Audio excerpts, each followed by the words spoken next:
ახალი სავაჭრო ცენტრი გლდანში გობრონიძის ქუჩაზე ფრესკოს ფილიალი გაიხსნა. სავაჭრო ცენტრი მომხმარებელს 24 საათის განმავლობაში მოემსახურება და 25,000-ზე მეტი სახეობის პროდუქტს შესთავაზებს.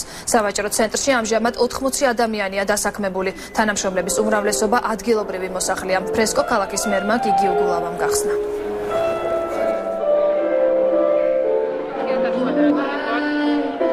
ქალაქის გარეუბნებში უნდა არსებობდეს მაღალი სტანდარტი და მეორეს მხრივ სიმრავლე ასეთი ობიექტების იძლევა კონკურენციას, კონკურენცია იძლევა ხელმისაწვდომ ფასებს, იმიტომ მთელი პროდუქტებზე, მათ შორის პირველადი მოხმარების პროდუქტებზე აქ არის 10-15% დაბალი ფასები, ამიტომ ყველაფერი ეს ერთიანობაში ძალიან მნიშვნელოვანია ქალაქის სინქრონული განვითარებისთვის. ამ ობიექტის გახსნისას, როგორც წინა ობიექტზე, ჩვენ მერიის დასაქმების პროგრამის საშუალებითაც საკმაოდ დიდი რაოდენობის თანამშრომლები მივიღეთ, ასე რომ ძალიან გვეხმარება ადგილობრივი მუნიციპალიტეტი, ჩვენ კი ჩვენ საქმეს ვაკეთებთ და ვემსახურებით მომხმარებელს საკმაოდ დაბალი ფასებით.